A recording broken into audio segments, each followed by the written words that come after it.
ಸ್ನೇಹಿತರೆ, ಇವತ್ತಿನ ಒಂದು ವಿಡಿಯೋದಲ್ಲಿ ನಾನು ನಿಮಗೆ ಏಂಜಲ್ ಒನ್ ಅಪ್ಲಿಕೇಶನಲ್ಲಿ ಸ್ಟಾಕ್ಸನ್ನು ಹೇಗೆ ಬೈ ಆ್ಯಂಡ್ ಸೆಲ್ ಮಾಡೋದು ಅಂತ ತಿಳಿಸ್ಕೊಡ್ತೇನೆ. ದಯವಿಟ್ಟು ವಿಡಿಯೋನ ಸ್ಕಿಪ್ ಮಾಡದೆ ಕೊನೆಯವರೆಗೂ ನೋಡಿ. ಬನ್ನಿ ಸ್ನೇಹಿತರೆ, ಇದೀಗ ಇವತ್ತಿನ ವಿಡಿಯೋನ ಶುರು ಮಾಡೋಣ.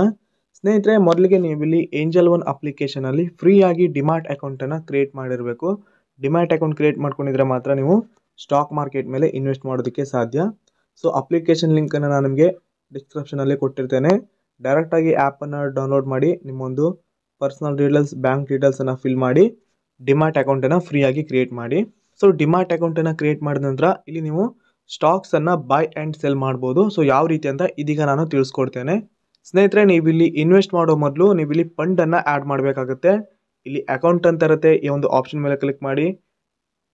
ಕ್ಲಿಕ್ ಆದ ನಂತರ ಸ್ನೇಹಿತರೆ, ಇಲ್ಲಿ ನೀವು ಈ ಒಂದು ಏಂಜಲ್ ಒನ್ ವ್ಯಾಲೆಟಲ್ಲಿ ಫಂಡನ್ನು ಆ್ಯಡ್ ಮಾಡಬೇಕು. ಇಲ್ಲಿ ಆ್ಯಡ್ ಫಂಡ್ ಅಂತ ಇರುತ್ತೆ, ಈ ಒಂದು ಆಪ್ಷನ್ ಮೇಲೆ ಕ್ಲಿಕ್ ಮಾಡಿ. ಆನಂತರ ನೀವಿಲ್ಲಿ ಎಷ್ಟು ಬೇಕಾದರೂ ಅಮೌಂಟನ್ನು ಆ್ಯಡ್ ಮಾಡ್ಕೋಬೋದು. ನಾನೀಗ 100 ರೂಪಾಯಿನ ಆ್ಯಡ್ ಮಾಡ್ತಾ ಇರೋದು. ಇಲ್ಲಿ 100 ರೂಪಾಯಿ ಎಂಟರ್ ಮಾಡಿದ್ದೇನೆ. ಹಾಗೆಯೇ ಇಲ್ಲಿ ಕೆಳಗಡೆ ನಿಮ್ಮೊಂದು ಬ್ಯಾಂಕ್ ಹಾಗೆಯೇ UPI ಪೇಮೆಂಟ್ ಮೆಥಡ್ ಇರುತ್ತೆ. ನೀವು ಯಾವುದಾದ್ರೂ ಒಂದು ಪೇಮೆಂಟ್ ಮೆಥಡನ್ನು ಸೆಲೆಕ್ಟ್ ಮಾಡಿ ಈ ಒಂದು ಫಂಡನ್ನು ಆ್ಯಡ್ ಮಾಡಿ. ಸೊ ಈಗ ವ್ಯಾಲೆಟಲ್ಲಿ ಬ್ಯಾಲೆನ್ಸ್ ಆ್ಯಡ್ ಆಗಿದೆ. ಇಲ್ಲಿ ಟ್ರೇಡಿಂಗ್ ಬ್ಯಾಲೆನ್ಸಲ್ಲಿ 100 ರೂಪಾಯಿ ತೋರಿಸ್ತಾ ಇದೆ, ನೋಡ್ತಾ ಇರ್ಬೋದು. ಸ್ನೇಹಿತರೆ, ಇದೀಗ ನಾನು ಡೈರೆಕ್ಟಾಗಿ ಸ್ಟಾಕನ್ನು ಹೇಗೆ ಬೈ ಮಾಡೋದಂತ ಮೊದಲಿಗೆ ತಿಳಿಸ್ಕೊಡ್ತೇನೆ. ಆನಂತರ ನಿಮಗೆ ಆ ಒಂದು ಸ್ಟಾಕನ್ನು ಯಾವ ರೀತಿ ಸೆಲ್ ಮಾಡೋದಂತ ನೆಕ್ಸ್ಟ್ ತಿಳಿಸ್ತೇನೆ. ಸೊ ಮೊದಲು ಈಗ ನಾನು ಸ್ಟಾಕನ್ನು ಹೇಗೆ ಬೈ ಮಾಡೋದಂತ ತಿಳಿಸ್ಕೊಡ್ತೇನೆ. ಈಗ ನಾನು ಸ್ಟಾಕ್ ಹೋಮ್ ಪೇಜನ್ನು ಓಪನ್ ಮಾಡಿದ್ದೇನೆ. ಆನಂತರ ಸ್ನೇಹಿತರೆ, ನೀವಿಲ್ಲಿ ಸರ್ಚ್ ಮಾಡಿ ನಿಮಗೆ ಬೇಕಾದ ಸ್ಟಾಕನ್ನು ನೀವಿಲ್ಲಿ ಹುಡುಕ್ಬೋದು. ಯಾವುದೇ ಕಂಪನಿ, ನಿಮಗೆ ಈಗ ಒಂದು ಕಂಪನಿ ಸ್ಟಾಕನ್ನು ಬೈ ಮಾಡಬೇಕಂದ್ರೆ ಇಲ್ಲಿ ನೀವು ಕಂಪನಿ ನೇಮನ್ನು ಸರ್ಚ್ ಮಾಡಿ ಆ ಒಂದು ಕಂಪನಿ ಸ್ಟಾಕನ್ನು ನೀವು ಇಲ್ಲಿ ಬೈ ಮಾಡ್ಬೋದು. ಆ ಒಂದು ಕಂಪನಿ ಮೇಲೆ ನೀವು ಇನ್ವೆಸ್ಟನ್ನು ಮಾಡ್ಬೋದು. ಸ್ನೇಹಿತರೆ, ಇದೀಗ ನಾನು ಒಂದು ಕಂಪನಿ ಸ್ಟಾಕನ್ನು ಓಪನ್ ಮಾಡಿದ್ದೇನೆ. JP ಪವರ್ ಅಂತ, ಜಯಪ್ರಕಾಶ್ ಪವರ್ ಮೆನ್ ಲಿಮಿಟೆಡ್ ಅಂತ ಒಂದು ಕಂಪನಿ ಸ್ಟಾಕನ್ನು ನಾನಲ್ಲಿ ಓಪನ್ ಮಾಡಿದ್ದೇನೆ. ಈ ಒಂದು ಕಂಪನಿ ಸ್ಟಾಕು ಇವತ್ತಿನ ಪ್ರೈಸು, ಸೊ ಇದೀಗ ಪ್ರೈಸ್, ಈ ಒಂದು ಸ್ಟಾಕಿನ ಪ್ರೈಸು 14.30 ಇದೆ. ಸ್ನೇಹಿತರೆ, ಇಲ್ಲಿ ನೆಕ್ಸ್ಟ್ ಇಲ್ಲಿ ಓಪನ್ ಹೈ, ಲೋ ಹಾಗೆ ಪ್ರಿವಿಯಸ್ ಕ್ಲೋಸ್ ಅಂತ ಇರುತ್ತೆ. ಇದು ಯಾವ ರೀತಿ ಅಂದರೆ, ಈ ಒಂದು ಸ್ಟಾಕು ಇವತ್ತು 14.73 ಓಪನ್ ಆಗಿದೆ. ಹಾಗೆ ಇವತ್ತು ಈ ಒಂದು ಸ್ಟಾಕ್ ಹೈ ಬೆಲೆ ಆಗಿರೋದಂದರೆ ಮೇಲೋಗಿರೋದು 14.78, ಲೋ ಪ್ರೈಸು 14.26.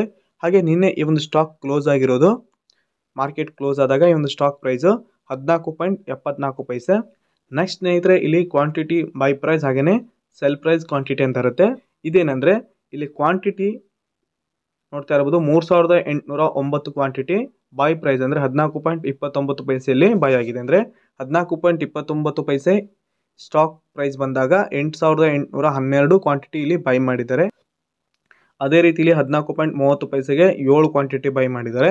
ಸೊ ಈ ರೀತಿಯಾಗಿ ಇಲ್ಲಿರುತ್ತೆ ಯಾವ ಪ್ರೈಸಲ್ಲಿ ಎಷ್ಟು ಕ್ವಾಂಟಿಟಿ ಬೈ ಮಾಡಿದೆ ಅಂತ ನೀವು ಚೆಕ್ ಮಾಡ್ಕೋಬೋದು. ಹಾಗೆ ಇಲ್ಲಿ ಪಕ್ಕದಲ್ಲಿ ಸೆಲ್ ಪ್ರೈಸ್ ಕ್ವಾಂಟಿಟಿ ಅಂತ ಇರುತ್ತೆ. ಇಲ್ಲಿ ಸೆಲ್ ಪ್ರೈಸು 14.31 ಪ್ರೈಸ್ ಆದಾಗ 42,887 ಕ್ವಾಂಟಿಟಿ ಸೆಲ್ ಮಾಡಿದ್ದಾರೆ. ಅದೇ ರೀತಿ 14.30 ಆದಾಗ 100 ಕ್ವಾಂಟಿಟಿ ಸೆಲ್ ಮಾಡಿದ್ದಾರೆ. ಸೊ ಇಲ್ಲಿ ಯಾವ ಪ್ರೈಸಲ್ಲಿ ಎಷ್ಟು ಕ್ವಾಂಟಿಟಿ ಸೆಲ್ ಮಾಡಿದೆ ಅಂತ ನೀವು ಇಲ್ಲಿ ಚೆಕ್ ಮಾಡ್ಕೋಬೋದು. ಸ್ನೇಹಿತರೆ, ಆನಂತರ ಇಲ್ಲಿ ಸ್ಟಾಕ್ ಡೀಟೇಲ್ಸ್ ಅಂತ ಇರುತ್ತೆ, ಈ ಒಂದು ಆಪ್ಷನ್ ಮೇಲೆ ಕ್ಲಿಕ್ ಮಾಡಿ. ಕ್ಲಿಕ್ ಆದ ನಂತರ ಸ್ನೇಹಿತರೆ, ನೀವಿಲ್ಲಿ ಬೈ ಮಾಡಬೇಕಂತಿರುವ ಕಂಪ್ನಿ ಸ್ಟಾಕಿನ ಫುಲ್ ಡೀಟೇಲ್ಸನ್ನು ನೀವಿಲ್ಲಿ ಚೆಕ್ ಮಾಡ್ಕೋಬೋದು. ಇಲ್ಲಿ ಓವರ್ ವ್ಯೂ, ಟೆಕ್ನಿಕಲ್ ಹಾಗೆ ಫಂಡಮೆಂಟಲ್ 3 ರೀತಿ ಇರುತ್ತೆ. ಆನಂತರ ಸ್ನೇಹಿತರೆ, ಈ ಒಂದು ಸ್ಟಾಕ್ ಪ್ರೈಸು 52 ವೀಕಲ್ಲಿ ಒಂದು ವರ್ಷದಲ್ಲಿ ಹೈ ಆ್ಯಂಡ್ ಲೋ ಪ್ರೈಸನ್ನು ನೀವಿಲ್ಲಿ ಚೆಕ್ ಮಾಡ್ಕೋಬೋದು. ಈ ಒಂದು ಸ್ಟಾಕು ಲೋ ಅಲ್ಲಿ ಅಂದರೆ ಕಡಿಮೆ ಬೆಲೆ ಬಂದಿರೋದು 14.26. ಅದೇ ರೀತಿ ಹೆಚ್ಚು ಅಂದರೆ ಹೈ ಪ್ರೈಸ್ ಆಗಿರೋದು, ಈ ಒಂದು ಸ್ಟಾಕ್ ಬೆಲೆ ಹೈ ಆಗಿರೋದು 24 ರೂಪಾಯಿ ತನಕ ಈ ಒಂದು ಸ್ಟಾಕ್ ಬೆಲೆ ಹೋಗಿದೆ ಮೇಲಕ್ಕೆ. ನೀವು ಇಲ್ಲಿ ಚಾರ್ಟ್ ಮೂಲಕನೂ ಕೂಡ ಚೆಕ್ ಮಾಡ್ಕೋಬೋದು. ಇಲ್ಲಿ ಚಾರ್ಟ್ಸ್ ಅಂತ ಇರುತ್ತೆ, ಈ ಒಂದು ಆಪ್ಷನ್ ಮೇಲೆ ಕ್ಲಿಕ್ ಮಾಡಿದ್ರೆ ಕಂಪನಿ ಚಾರ್ಟ್ ಓಪನ್ ಆಗುತ್ತೆ ಇಲ್ಲಿ. ಆನಂತರ ಇಲ್ಲಿ ಡೇಟ್ ರೇಂಜ್ ಇರುತ್ತೆ. ಇಲ್ಲಿ ನೀವು 1 day, 5 day, 1 month, 3 month, 6 month, 1 year, 5 year, ಹಾಗೆ ಇಲ್ಲಿ ಗೋ ಟು ಡೇಟ್ ಅಂದರೆ ನೀವು ಇಲ್ಲಿ ಕಸ್ಟಮ್ ಡೇಟನ್ನು ಕೂಡ ಚೆಕ್ ಮಾಡಿ ಸೆಟ್ ಮಾಡಿ ಚೆಕ್ ಮಾಡ್ಕೋಬೋದು. ಸೊ ಈಗ ನಾನಿಲ್ಲಿ 1 ಇಯರ್ ಡಾಟಾವನ್ನು ಓಪನ್ ಮಾಡಿದ್ದೇನೆ. ಓಪನ್ ಮಾಡಿದ್ಮೇಲೆ ಸ್ನೇಹಿತರೆ, ಇಲ್ಲಿ ಯಾವ ಡೇಟಲ್ಲಿ ಯಾವ ಪ್ರೈಸ್ಗೆ ಈ ಒಂದು ಸ್ಟಾಕ್ ಬೆಲೆ ಹೋಗಿದೆ ಅಂತ ನೀವು ಇಲ್ಲಿ ಚೆಕ್ ಮಾಡ್ಕೋಬೋದು 1 ಇಯರ್ದು. ಆನಂತರ ಸ್ನೇಹಿತರೆ, ಇಲ್ಲಿ ಕೆಳಗಡೆ ಬಂದರೆ ಇಲ್ಲಿ ಮಾರ್ಕೆಟ್ ಕ್ಯಾಪಿಟಲ್ ಅಂತ ಇರುತ್ತೆ. ಇಲ್ಲಿ ಈ ಒಂದು ಕಂಪನಿಯ ಮಾರ್ಕೆಟ್ ಕ್ಯಾಪಿಟಲು 9,896 ಕೋಟಿ. ಸ್ನೇಹಿತರೆ, ಇಲ್ಲಿ ಕೊಟ್ಟಿರ್ತಾರೆ, ನೋಡ್ತಾ ಇರ್ಬೋದು ನಮ್ ಯುವರ್ ಸ್ಟಾಕ್ ಅಂತ. ಇಲ್ಲಿ ಕೆಳಗಡೆ ಶಾರ್ಟ್ ಟರ್ಮ್ ಹಾಗೆಯೇ ಲಾಂಗ್ ಟರ್ಮ್ ಅಂತ. ಶಾರ್ಟ್ ಟರ್ಮ್ ಅಂದರೆ ಇಲ್ಲಿ ವೆರಿ ನೆಗೆಟಿವ್ ಅಂತ ಇದೆ, ಹಾಗೆ ಲಾಂಗ್ ಟರ್ಮ್ ಅಂದರೆ ಮಿಡ್ಲಿ ಪಾಸಿಟಿವ್ ಅಂತ ಇದೆ. ಇಲ್ಲಿ ನೀವು ಶಾರ್ಟ್ ಟರ್ಮ್ ಇನ್ವೆಸ್ಟ್ ಮಾಡೋದಿದ್ರೆ ನಿಮ್ಗೆ ಇಲ್ಲಿ ಜಾಸ್ತಿ ಪ್ರಾಫಿಟ್ ಆಗಲ್ಲ, ಲಾಸ್ ಆಗೋದು ಜಾಸ್ತಿ ಇರುತ್ತೆ. ಇಲ್ಲಿ ನೀವು ಮಿಡ್ಲಿ ಪಾಸಿಟಿವ್ ಅಂದರೆ ಲಾಂಗ್ ಟರ್ಮಲ್ಲಿ ನೀವು ಇನ್ವೆಸ್ಟ್ ಮಾಡಿದರೆ ನಿಮಗೆ ಇಲ್ಲಿ ಲಾಭ ಬರ್ಬೋದು ಅಂತ ಇಲ್ಲಿ ಕೊಟ್ಟಿದ್ದಾರೆ. ಅವರು ಅನಾಲಿಸನ್ನು ಮಾಡಿ ಇಲ್ಲಿ ಕೊಟ್ಟಿದ್ದಾರೆ, ನೋಡ್ತಾ ಇರ್ಬೋದು ಶಾರ್ಟ್ ಟರ್ಮ್ ಹಾಗೆ ಲಾಂಗ್ ಟರ್ಮ್ ಅಂತ. ಹಾಗೆ ಸ್ನೇಹಿತರೆ ಇಲ್ಲಿ ಈ ಒಂದು ಕಂಪನಿ ಯಾವ ರೀತಿ ರಿಟರ್ನ್ ಕೊಟ್ಟಿದೆ ಅಂತಲೂ ಕೂಡ ಕೊಟ್ಟಿದ್ದಾರೆ. ಇಲ್ಲಿ 1 ಇಯರ್ ರಿಟರ್ನಲ್ಲಿ ನೋಡ್ತಾ ಇರ್ಬೋದು -38.15% ಲಾಸನ್ನು ಕೊಟ್ಟಿದೆ ಈ ಒಂದು ಕಂಪನಿ. ಅದೇ ರೀತಿ ಸೆಕ್ಟರ್ ರಿಟರ್ನು -8.23%, ಅದೇ ರೀತಿ ಮಾರ್ಕೆಟ್ ರಿಟರ್ನು 7.19% ಪ್ರಾಫಿಟನ್ನು ಕೊಟ್ಟಿದೆ. ಸೊ ಇಲ್ಲಿ 1 ಇಯರ್ ರಿಟರ್ನು -38.15% ಲಾಸನ್ನು ಕೊಟ್ಟಿದೆ ಇದು ಒಂದು ವರ್ಷದಲ್ಲಿ. ಹಾಗೆ ಸ್ನೇಹಿತರೆ ಇಲ್ಲಿ ಪ್ರೈಸ್ ಸಮ್ಮರಲ್ಲಿ ನೋಡ್ತಾ ಇರ್ಬೋದು ಕ್ಲೋಸ್ ಟು 52 ವೀಕ್ ಲೋ, ಹಾಗೆಯೇ ಪರ್ಫಾರ್ಮೆನ್ಸ್ ಟುಡೇ ಅಂತ. ಇಲ್ಲಿ ಒಂದು ವರ್ಷದಲ್ಲಿ ಯಾವ ರೀತಿ ಒಂದು ಸ್ಟಾಕ್ ಲೋ ಆಗಿದೆ, ಹಾಗೆಯೇ ಇವತ್ತು ಯಾವ ರೀತಿ ಪರ್ಫಾರ್ಮೆನ್ಸ್ ತೋರಿಸ್ತಾ ಇದೆ ಅಂತ ನೀವು ಇಲ್ಲಿ ಚೆಕ್ ಮಾಡ್ಕೋಬೋದು. ಸೊ ಇಲ್ಲಿ ನೀವು ಪ್ರತಿಯೊಂದು ಡೀಟೇಲ್ಸನ್ನು ಕರೆಕ್ಟಾಗಿ ಚೆಕ್ ಮಾಡಿ ಆನಂತರ ಇನ್ವೆಸ್ಟನ್ನು ಮಾಡ್ಕೋಬೋದು. ಅಂದರೆ ಆ ಒಂದು ಕಂಪನಿ ಡಾಟಾವನ್ನು ಫುಲ್ಲಾಗಿ ನೀವು ಇಲ್ಲಿ ಸ್ಟಡಿ ಮಾಡಿ ಆನಂತರ ಇನ್ವೆಸ್ಟ್ ಮಾಡೋದು ಬೆಟರು. ಸೊ ಈ ಒಂದು ಕಂಪನಿ ಅಂದರೆ ಈಗ ನಾನು ಬೈ ಮಾಡಬೇಕಂತಿರುವ ಕಂಪನಿ ಇಲ್ಲಿ 1 ಇಯರಲ್ಲಿ ಯಾವುದೇ ರೀತಿ ಪ್ರಾಫಿಟ್ ಕೊಟ್ಟಿಲ್ಲ, ಲಾಸೇ ಕೊಟ್ಟಿದೆ. ಸೊ ಆದರೂ ಕೂಡ ನಾನು ಈ ಒಂದು ಸ್ಟಾಕನ್ನು ಬೈ ಮಾಡ್ತಾ ಇರೋದು. ಸೊ ಇದು ನನ್ನ ಓನ್ ರಿಸ್ಕ್ ಆಗಿರುತ್ತೆ. ನೀವು ಕೂಡ ಓನ್ ರಿಸ್ಕನ್ನು ತಗೋಬೋದು, ಯಾಕಂದರೆ ನಾಳೆ ದಿನ ಈ ಒಂದು ಕಂಪನಿ ಸ್ಟಾಕ್ ಬೆಲೆ ಜಾಸ್ತಿ ಕೂಡ ಆಗ್ಬೋದು. ಸೊ ಈಗ ನಾನು ಈ ಒಂದು ಸ್ಟಾಕನ್ನು ಬೈ ಮಾಡ್ತೇನೆ. ಇಲ್ಲಿ ಬೈ ಅಂತ ಇದೆ, ಈ ಒಂದು ಆಪ್ಷನ್ ಮೇಲೆ ಕ್ಲಿಕ್ ಮಾಡ್ತೇನೆ. ಕ್ಲಿಕ್ ಆದ ನಂತರ ಸ್ನೇಹಿತರೆ ಇಲ್ಲಿ ಮೇಲ್ಗಡೆ NSE BSE ಅಂತ ಇರುತ್ತೆ. NSE BSE ಅಂದರೆ NSE ಅಂದರೆ ನ್ಯಾಷನಲ್ ಸ್ಟಾಕ್ ಎಕ್ಸ್ಚೇಂಜು, ಹಾಗೆ BSE ಅಂದರೆ ಬಾಂಬೆ ಸ್ಟಾಕ್ ಎಕ್ಸ್ಚೇಂಜ್ ಅಂತ. ಸೊ ಇಲ್ಲಿ ನೀವು BSE ಇದ್ರೆ BSE ಅನ್ನು ಕೂಡ ಬೈ ಮಾಡ್ಕೋಬಹುದು. ಆನಂತರ ಸ್ನೇಹಿತರೆ ಇಲ್ಲಿ ಡಿಲಿವರಿ, ಇಂಟ್ರಾಡೇ ಹಾಗೆಯೇ ಪೇ ಲೇಟರ್ ಅಂತ ಇರುತ್ತೆ. ಇಲ್ಲಿ ನಾನು ಡಿಲಿವರಿ ಮೆಥಡಲ್ಲಿ ಸ್ಟಾಕನ್ನು ಬೈ ಮಾಡ್ತಾ ಇರೋದು. ನೆಕ್ಸ್ಟ್ ವಿಡಿಯೋದಲ್ಲಿ ನಾನು ನಿಮಗೆ ಇಂಟ್ರಾಡೇ ಹಾಗೆಯೇ ಪೇ ಲೇಟರ್ ಬಗ್ಗೆನೂ ಕೂಡ ತಿಳಿಸ್ಕೊಡ್ತೇನೆ.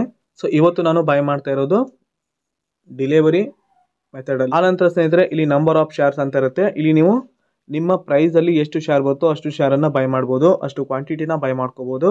ಸೊ ನಾನಿಲ್ಲೀಗ 4 ಕ್ವಾಂಟಿಟಿನ ಬೈ ಮಾಡ್ತಾ ಇರೋದು, ಅದಕ್ಕೆ ನನಗೆ ಇಲ್ಲಿ 4ಅನ್ನು ಸೆಟ್ ಮಾಡಿದ್ದೇನೆ. ಆನಂತರ ಸ್ನೇಹಿತರೆ ಇಲ್ಲಿ ಕೆಳಗಡೆ ಲಿಮಿಟ್ ಪ್ರೈಸ್ ಅಂತ ಇರುತ್ತೆ. ಇಲ್ಲಿ ಲಿಮಿಟ್ ಹಾಗೆಯೇ ಮಾರ್ಕೆಟ್ 2 ಆಪ್ಷನ್ ಇರುತ್ತೆ. ಸೊ ನಾನೀಗಿಲ್ಲಿ ಮಾರ್ಕೆಟನ್ನು ಚೂಸ್ ಮಾಡ್ಕೋತೀನಿ. ಮಾರ್ಕೆಟ್ ಅಂದರೆ ಈಗ ಯಾವ ಬೆಲೆಯಲ್ಲಿದೋ ಆ ಒಂದು ಬೆಲೆಯನ್ನೇ ಸ್ಟಾಕನ್ನು ಬೈ ಮಾಡೋದು. ಸೊ ಈಗ 14.28 ಪೈಸೆಗಿದೆ ಈ ಒಂದು ಸ್ಟಾಕ್ ಪ್ರೈಸು. ಸೊ ನಾನು ಈ ಒಂದು ಬೆಲೆಯಲ್ಲಿನೇ ಸ್ಟಾಕನ್ನು ಬೈ ಮಾಡೋದು. ಲಿಮಿಟನ್ನು ನೀವು ಇಲ್ಲಿ ಕ್ಲಿಕ್ ಮಾಡಿದ್ರೆ ಅಂದರೆ ಇಲ್ಲಿ ನೀವು ಲಿಮಿಟನ್ನು ಸೆಟ್ ಮಾಡ್ಕೋಬೋದು. ಅಂದರೆ ಈ ಒಂದು ಸ್ಟಾಕ್ ಬೆಲೆ ಈಗ 14.28 ಪೈಸೆಗಿದೆ. ಈ ಒಂದು ಸ್ಟಾಕ್ ಪ್ರೈಸು ನಾನು 13 ರೂಪಾಯಿ ಬಂದಾಗ ಬೈ ಮಾಡಬೇಕಂತ ಇದ್ದೀನಿ. ಅಂದರೆ ಇಲ್ಲಿ 13 ರೂಪಾಯಿನ ಸೆಟ್ ಮಾಡಿ ಪ್ಲೇಸ್ ಬೈ ಆರ್ಡರ್ ಮೇಲೆ ಕ್ಲಿಕ್ ಮಾಡ್ಕೊಂಡ್ರೆ ಆಯಿತು. ಈ ಒಂದು ಸ್ಟಾಕ್ ಪ್ರೈಸು 13 ರೂಪಾಯಿ ಬಂದಾಗ ಆಟೋಮೆಟಿಕ್ ಬೈ ಆಗುತ್ತೆ. ಸ್ನೇಹಿತರೆ ಇಲ್ಲಿ ನಿಮಗೆ ಬೇಕಾದ ರೀತಿಯಲ್ಲಿ ಪ್ರೈಸ್ ಲಿಮಿಟನ್ನು ಸೆಟ್ ಮಾಡ್ಬೋದು. ಸೊ ಎಕ್ಸಾಂಪಲ್ಗೆ ಒಂದು ಸ್ಟಾಕ್ ಪ್ರೈಸು 110 ರೂಪಾಯಿ ಇದೆ. ಆ ಒಂದು ಸ್ಟಾಕ್ ಪ್ರೈಸು 100 ರೂಪಾಯಿ ಬಂದಾಗ ನೀವು ಬೈ ಮಾಡಬೇಕಂತ ಇದ್ರೆ ಅಂದರೆ ನೀವು ಇಲ್ಲಿ ಪ್ರೈಸ್ ಲಿಮಿಟಲ್ಲಿ 100 ರೂಪಾಯಿನ ಎಂಟರ್ ಮಾಡಿ ಬೈಯನ್ನು ಮಾಡ್ಕೋಬೋದು. ಸೊ ಈಗ ನಾನಿಲ್ಲಿ ಮಾರ್ಕೆಟ್ ಪ್ರೈಸಲ್ಲಿನೇ ಈ ಒಂದು ಸ್ಟಾಕನ್ನು ಬೈ ಮಾಡ್ತೇನೆ. ಇಲ್ಲಿ ಮಾರ್ಕೆಟ್ ಅಂತ ಓಪನ್ ಮಾಡಿದ್ದೇನೆ. ಸೊ ಈಗ ನಾನು 4 ಕ್ವಾಂಟಿಟಿ ಮಾರ್ಕೆಟ್ ಪ್ರೈಸಲ್ಲೇ ಬೈ ಮಾಡ್ತಾ ಇರೋದು. ಸೊ ಈಗ ನಾನಿಲ್ಲಿ ಪ್ಲೇಸ್ ಬೈ ಆರ್ಡರ್ ಮೇಲೆ ಕ್ಲಿಕ್ ಮಾಡ್ತೇನೆ. ಆನಂತರ ಇಲ್ಲಿ ಕನ್ಫರ್ಮ್ ಮೇಲೆ ಕ್ಲಿಕ್ ಮಾಡ್ತೇನೆ. ಸೊ ಈಗ ಆರ್ಡರ್ ಪ್ಲೇಸ್ಡ್ ಆಗಿದೆ ಸ್ನೇಹಿತರೆ. JP ಪವರ್ ಈ ಒಂದು ಕಂಪ್ನಿ ಸ್ಟಾಕನ್ನು ನಾನೀಗ ಬೈ ಮಾಡಿದ್ದೇನೆ. ಸೊ ಬೈ ಮಾಡಿರೋಂಥ ಸ್ಟಾಕ್ ಎಲ್ಲಿ ಬಂದಿರುತ್ತೆ ಅಂತ ಇದೀಗ ನಾನು ತಿಳಿಸ್ಕೊಡ್ತೇನೆ. ಇಲ್ಲಿ ಪೋರ್ಟ್ಫೋಲಿಯೋ ಅಂತ ಇರುತ್ತೆ. ಈ ಒಂದು ಆಪ್ಷನ್ ಮೇಲೆ ಕ್ಲಿಕ್ ಮಾಡಿ. ಕ್ಲಿಕ್ ಆದ ನಂತರ ಸ್ನೇಹಿತರೆ ಇಲ್ಲಿ ನೋಡ್ತಾ ಇರ್ಬೋದು ಓವರ್ ರಿವ್ಯೂ ಅಂತ ಇದೆ. ಇಲ್ಲೂ ಕೂಡ ನೀವು ಬೈ ಮಾಡಿರುವಂಥ ಸ್ಟಾಕ್ ಇಲ್ಲಿ ನಿಮಗೆ ತೋರಿಸ್ತಾ ಇರುತ್ತೆ. ನೆಕ್ಸ್ಟ್ ಇಲ್ಲಿ ಇಕ್ವಿಟಿ ಅಂತ ಇರುತ್ತೆ. ಇಕ್ವಿಟಿಯಲ್ಲಿ ನೀವು ಬೈ ಮಾಡಿರೋಂಥ ಸ್ಟಾಕ್ ಇಲ್ಲಿ ಬಂದಿರುತ್ತೆ, ನೋಡ್ತಾ ಇರ್ಬೋದು. ನಾನು ಬೈ ಮಾಡಿರೋಂಥ ಸ್ಟಾಕು JP ಪವರ್ ಇಲ್ಲಿ ಬಂದಿದೆ. ಇಲ್ಲಿ 4x ಅಂತ ಬಂದಿದೆ, ಅಂದರೆ 4 ಕ್ವಾಂಟಿಟಿ ಅಂತ ಇಲ್ಲಿ ತೋರಿಸ್ತಾ ಇದೆ. ಹಾಗೆಯೇ ಇಲ್ಲಿ ಪ್ರಾಫಿಟ್ ಕೂಡ ಆಗ್ತಾ ಇದೆ, ನೋಡ್ತಾ ಇರ್ಬೋದು 0.16 ಪೈಸೆ. ಸೊ ಈಗ ನಾನು ಇದ್ರ ಮೇಲೆ ಕ್ಲಿಕ್ ಮಾಡ್ತೇನೆ. ಕ್ಲಿಕ್ ಆದ ನಂತರ ಇಲ್ಲಿ ನೋಡ್ತಾ ಇರ್ಬೋದು ಇನ್ವೆಸ್ಟೆಡ್, ಹಾಗೆಯೇ ಇಲ್ಲಿ ಕ್ವಾಂಟಿಟಿ, ಹಾಗೆಯೇ ಇಲ್ಲಿ ಟುಡೇಸ್ ಗೇನ್ ಅಂತ ಇದೆ.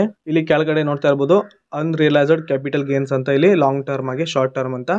ಶಾರ್ಟ್ ಟರ್ಮಲ್ಲಿ 0.24 ಪೈಸೆ ಪ್ರಾಫಿಟ್ ಆಗ್ತಾ ಇದೆ. ಸೊ ಇವತ್ತಿಗೆ ಸ್ನೇಹಿತರೆ ಈಗ ಸ್ಟಾಕನ್ನು ಹೇಗೆ ಬೈ ಮಾಡೋದಂತ ತಿಳಿಸ್ಕೊಟ್ಟಿದ್ದೇನೆ. ನೆಕ್ಸ್ಟ್ ಈಗ ಬೈ ಮಾಡಿರೋಂಥ ಸ್ಟಾಕನ್ನು ಹೇಗೆ ಸೆಲ್ ಮಾಡೋದಂತ ಇದೀಗ ನಾನು ತಿಳಿಸ್ಕೊಡ್ತೇನೆ. ನೀವಿಲ್ಲಿ ಸೆಲ್ ಮಾಡಬೇಕಂತಿರುವ ಕಂಪನಿ ಸ್ಟಾಕನ್ನು ಮೊದಲಿಗೆ ಸೆಲೆಕ್ಟ್ ಮಾಡಿ. ಸೆಲೆಕ್ಟ್ ಆದ ನಂತರ ಇಲ್ಲಿ ಸೆಲ್ ಅಂತ ಇರುತ್ತೆ. ಈ ಒಂದು ಸೆಲ್ ಆಪ್ಷನ್ ಮೇಲೆ ಕ್ಲಿಕ್ ಮಾಡಿ. ಕ್ಲಿಕ್ ಆದ ನಂತರ ಸ್ನೇಹಿತರೆ ನೀವಿಲ್ಲಿ ಎಷ್ಟು ಕ್ವಾಂಟಿಟಿನ ಸೆಲ್ ಮಾಡಬೇಕಂತ ಇದ್ದೀರೋ ಇಲ್ಲಿ ನಂಬರ್ ಆಫ್ ಶೇರಲ್ಲಿ ಕ್ವಾಂಟಿಟಿನ ಸೆಟ್ ಮಾಡಿ. ಸೊ ನಾನೀಗ 4 ಕ್ವಾಂಟಿಟಿನ ಸೆಲ್ ಮಾಡಬೇಕಂತ ಇರೋದು, 4ಅನ್ನು ಸೆಟ್ ಮಾಡಿದ್ದೇನೆ. ನೆಕ್ಸ್ಟ್ ಇಲ್ಲಿ ಲಿಮಿಟ್ ಹಾಗೆ ಮಾರ್ಕೆಟ್ ಅಂತ ಇರುತ್ತೆ. ಇಲ್ಲೂ ಕೂಡ ಸ್ನೇಹಿತರೆ ನೀವು ಪ್ರೈಸನ್ನು ಸೆಟ್ ಮಾಡ್ಕೋಬೋದು. ಇಲ್ಲಿ ನೀವು ಮಾರ್ಕೆಟ್ ಪ್ರೈಸಲ್ಲಿನೇ ಸ್ಟಾಕನ್ನು ಸೆಲ್ ಮಾಡ್ಬೋದು ಅಥವಾ ಲಿಮಿಟ್ ಪ್ರೈಸಲ್ಲಿನೂ ಕೂಡ ಸ್ಟಾಕನ್ನು ಸೆಲ್ ಮಾಡ್ಬೋದು. ಲಿಮಿಟ್ ಪ್ರೈಸಲ್ಲಿ ಯಾವ ರೀತಿ ಅಂದರೆ, ಸೊ ಈಗ ಈ ಒಂದು ಸ್ಟಾಕ್ ಪ್ರೈಸು 14.3132 ಇದೆ. ಇದನ್ನು ನಾನೀಗ ಲಿಮಿಟಲ್ಲಿ ಯಾವ ರೀತಿ ಸೆಟ್ ಮಾಡ್ಬೋದು ಅಂದರೆ, ನಾನೀಗ ಈ ಒಂದು ಸ್ಟಾಕು 15 ರೂಪಾಯಿ ಬಂದಾಗ ಸೆಲ್ ಮಾಡಬೇಕಂತ ಇದ್ದೀನಿ ಅಂದರೆ, ಇಲ್ಲಿ ಲಿಮಿಟ್ ಪ್ರೈಸಲ್ಲಿ 15 ರೂಪಾಯಿನ ಸೆಟ್ ಮಾಡಿ ಪ್ಲೇಸ್ ಸೆಲ್ ಆರ್ಡರ್ ಮೇಲೆ ಕ್ಲಿಕ್ ಮಾಡಿದ್ರೆ ಆಯಿತು. ಆನಂತರ ಈ ಒಂದು ಶೇರ್ ಪ್ರೈಸ್ ಅಂದರೆ ಒಂದು ಕಂಪನಿಯ ಪ್ರೈಸು 15 ರೂಪಾಯಿ ಆದಾಗ ಆಟೋಮೆಟಿಕ್ ಆಗಿ ಸೆಲ್ ಆಗುತ್ತೆ ಈ 4 ಶೇರ್ಸು. ಇಲ್ಲಿ ನೀವು ಪ್ರೈಸ್ ಲಿಮಿಟಲ್ಲಿ ಎಷ್ಟು ಬೇಕಾದರೂ ಸೆಟ್ ಮಾಡ್ಕೋಬೋದು. ನೀವು ಇನ್ವೆಸ್ಟ್ ಮಾಡಿರುವಂಥ ಶೇರ್ ಪ್ರೈಸು 100 ರೂಪಾಯಿ ಇದೆ, ನೀವು 110 ರೂಪಾಯಿ ಬಂದಾಗ ಸೆಲ್ ಮಾಡಬೇಕಂದ್ರೆ ನೀವು ಇಲ್ಲಿ ಲಿಮಿಟ್ ಪ್ರೈಸಲ್ಲಿ 110 ರೂಪಾಯಿನ 110 ರೂಪಾಯಿ ಅಂತ ಎಂಟರ್ ಮಾಡಿ ಪ್ಲೇಸ್ ಸೆಲ್ ಆರ್ಡರ್ ಮೇಲೆ ಕ್ಲಿಕ್ ಮಾಡ್ಕೋಬೋದು. ಸೊ ನಾನೀಗ ಇದು ಮಾರ್ಕೆಟ್ ಪ್ರೈಸಲ್ಲಿನೇ ಈ ಒಂದು ಸ್ಟಾಕನ್ನು ಸೆಲ್ ಮಾಡಬೇಕು. ಸೊ ಅದಕ್ಕೆ ನಾನೀಗ ಇಲ್ಲಿ ಮಾರ್ಕೆಟ್ ಅಂತ ಸೆಟ್ ಮಾಡಿದ್ದೇನೆ. ಸೊ ಕ್ವಾಂಟಿಟಿ ಹಾಗೆಯೇ ಮಾರ್ಕೆಟ್ ಸೆಟ್ ಆದ ನಂತರ ಇಲ್ಲಿ ಪ್ಲೇಸ್ ಸೆಲ್ ಆರ್ಡರ್ ಮೇಲೆ ಕ್ಲಿಕ್ ಮಾಡಿ, ಆನಂತರ ಇಲ್ಲಿ ಕನ್ಫರ್ಮ್ ಮೇಲೆ ಕ್ಲಿಕ್ ಮಾಡಿ. ಸೊ ಈಗ ನಾನು ಬೈ ಮಾಡಿರುವಂಥ ಶೇರು ಸೆಲ್ ಆಗಿದೆ. ಸೊ ಇಲ್ಲಿ ನನಗೆ ಕೇವಲ 12 ಪೈಸೆ ಲಾಭ ಆಗಿದೆ. ನಾನು 5 ರಿಂದ 10 ನಿಮಿಷದಲ್ಲಿ ಈ ಒಂದು ಶೇರನ್ನು ಬೈ ಮಾಡಿ ಸೆಲ್ ಮಾಡಿರೋದು. ಸೊ ಅದಕ್ಕೆ ನನಗಿಲ್ಲಿ ಕಡಿಮೆ ಲಾಭ ಬಂದಿದೆ.